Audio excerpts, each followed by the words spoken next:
are you saying that once you reach your findings, because we're all waiting for that, you will? Is it correct to say that you will file another impeachment case against VP Sara? Oh, thank you for that question. So that I Objection, can Your explain. Honor. That is speculative.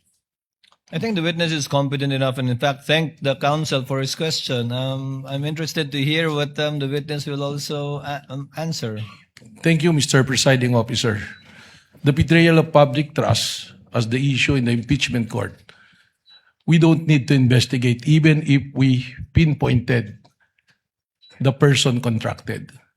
Because the point being is, the betrayal of public trust was already been consummated when she publicly admitted, there is already an admission that she contracted a killer, a mamamatay tao or assassin, to kill the president. And that itself is already an admission. At sinabi pa niya, pumayag na yung kinausap kong mamamatay tao.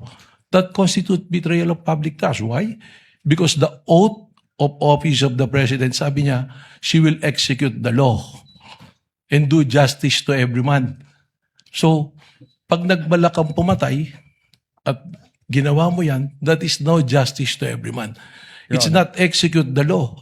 Execute the president yung gusto mong gawin dyan. Your Honor, with all due respect, Your Honor, I know that NBI Director took pains in explaining his answer, but his answer already contains conclusions of fact and law. And may we ask Your Honor? May I respond, Your Honor? I'm not yet done. In keeping, Your Honor, with this court's ruling last week, may we ask Your Honor that it be stricken off the record, Your Honor? My answer was pretty simple. And it is Counsel not for responsible. the lead prosecutor. My question was pretty simple. Sorry. Your Honor, ang depensa po ang nagtanong kung mapapatunayan na nag-commit ng betrayal of public trust, kung sasampahan pa ng impeachment ulit at sinasagot lamang po ng testigo, Can we get- consummated na ang betrayal of public trust dahil may kausap ng tao na pumayag na to execute the President, the First Lady, and the former Speaker.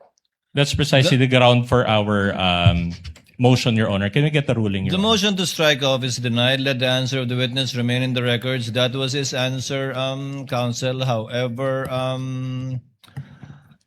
interpretative it may seem with respect to the law, since the witness was qualified yesterday as not only being the NBI director, but also engaged in the legal profession for decades and is in fact a former law dean. Let that remain in the records for the consideration of the senator judges.